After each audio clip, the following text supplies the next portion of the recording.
to you from the Beer to Whiskey Studios, high atop Barley's Tap Room on Washington Street in downtown Greenville, South Carolina. This is Beer to Whiskey. I'm Russ Heaps, and I'm here with my buddy Big John Richards, who is pretty well known in upstate South Carolina for his beer knowledge. And we're here for an episode of Beer 101. Big John, take it away. All right, Russ, thanks. We're going to talk about how to properly taste a beer today, and getting into where you really want to enter into the beer world. This is going to be a skill you can actually put to use without having to make yourself look like a snob? A snob. Okay. Right. Well, good. I can use that. I can use this advice, I think. Right. So there's a couple of steps that you should really follow every single time you pick up a beer. The first one starts really before you pick up a beer, and that's just, you just want to start by looking at your beer. It's as simple as that. The lighter color your beer is, the drier you can expect it to taste to a certain degree. It's not a perfect science when you're looking at a beer, but you want to be able to look at the beer and say, oh, this is a very straw colored golden beer, or wow, I'm sitting in front of a black inky stout, or it's a really pretty color of copper. Beer has a lot that you can look at that's actually pleasing to the eye and will tell you something about your beer. What it looks like will tell you something about it. Something about it. And okay. it's piecing together a puzzle. One thing isn't going to tell you everything. Even when it hits your tongue, it's not going to tell you everything. You need the rest of it. Right. So you're starting with a lighter colored beer, and we're drinking today an apricot wheat from Oscar Blues called All Colorado. That's a neat little beer, but it provides a couple of fun things for us to do with it that will help us as we learn how to taste a beer. Okay.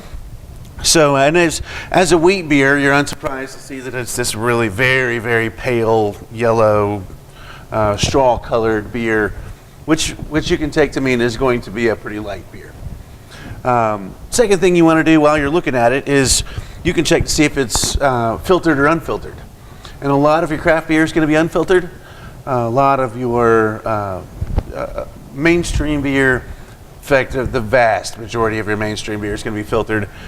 If it's a little hazy when you hold it up to the light, it is an unfiltered beer, as this one is. If you can probably see a little bit of that. So yep. The fun part is if you take your beer and just waggle your fingers behind it a little, and if you're looking at it, Russ, that's how you would do it. If you're looking at it from the camera, if you can see your fingers as they move behind the beer, then you know it's unfiltered. If you can just see motion, then it's if all you can see is the motion of it, then it's a filtered beer or unfiltered beer. Wow, I'm gonna get on this program before it's all said and done.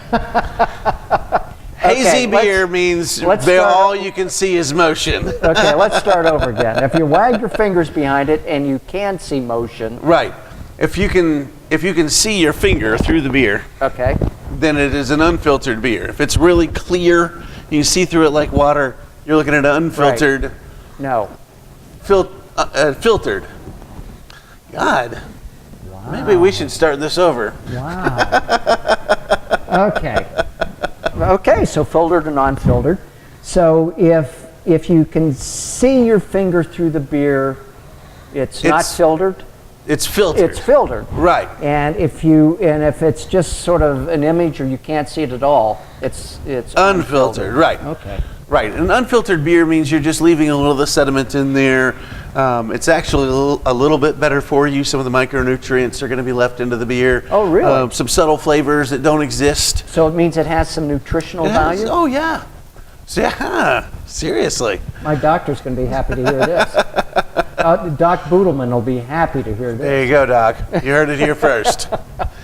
So, second thing you want to do is you want to take a nose off the beer. So just pick the beer up in these glasses. Your shaker pint isn't great for this, but you'll get a sense of it anyway, and you can give it a little bit of swirl if you like.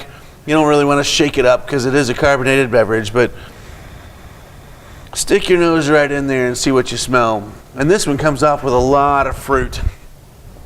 There's a big apricot nose to it. You can tell it's a wheat beer. You can smell some of that Hefeweizen unfiltered wheat character that's going on back in there. A little bit of spice, a little bit of the sort of, I guess I would probably call it clovey or cardamom, maybe spiciness going on back there. Pretty subtle on that front, but stick your nose right in it and give it a whiff. There's two schools of thought. One says you should really drag deep and see if you can just open up your nasal passages. And if you really want to look silly, you stick your nose in and sniff it like a bloodhound and just, and sometimes that'll help you smell something different. And in fact, that smells a little bit more floral when I do it that way than it does when I do it the other. But if you're doing this in public and you don't want to look silly, just take a big whiff and see what happens. A big whiff. Right. Okay. Second thing you want to do, or third thing now that you want to do, is you want to go ahead and take a taste of it. And once you pull this into your mouth, there's some things that are going to happen. First, you're going to get the rush of what's happening in the beer. Sure. And there's usually going to be some kind of a hop bite. Even in the least bitter beers, there'll be some amount of tiny hop bite. You want to taste if it's going to be sweet or sour or spicy, how it feels on your palate. You want to let it wash right down. So you need a big sip. You don't want to try these little drops at a time of a beer. It's just not going to work for you. Let it wash down your palate. The back of your tongue is going to taste something different. Even the roof of your mouth is going to get some sensation. And then just let it sit there for a second and wait. Because the last thing that's going to happen is the aftertaste. And the aftertaste, especially in craft, is important. There's something that's going to settle in on your tongue and leave you with an impression. Okay. And it's going to make you want to sit and savor it, or it's going to make you want to pick your glass up and have another, or it's going to make you think of your grandma's oatmeal cookies from back home, or any number of things, but that aftertaste is important. Yeah. So once you get to this point, you pick up the glass, you take a nice full sip, you let it wash right over, and take a nice easy swallow.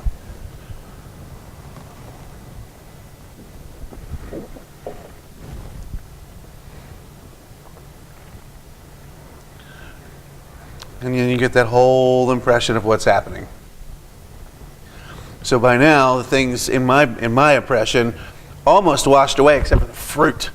The apricot's the last thing that lingers on this. Yeah, it's not a fruit forward kind of thing, but it's a fruit on the finish kind of thing. This is a really satisfying, juicy fruit on the end. It's real meaty with the apricot. Yeah. That's neat. Yeah. Wow. So when you're doing it at the bar, you're not going to take the 6 or 8 minutes that we've taken to do this. Yeah. You're just going to look at it and go, oh, it's golden. It's hazy. I see. I'm going to take a nose. I'm going to take a sip.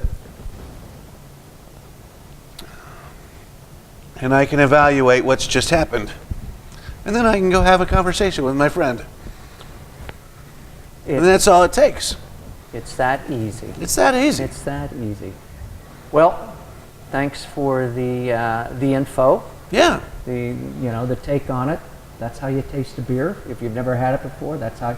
And even if you've had it before, you might find something new when you do this. So, again, want to thank Barley's Tap Room for letting us spend a little time in here and drink a little of their beer. Actually, we've had a lot of their beer today. Mm-hmm. But Big John, as always. Here's to it.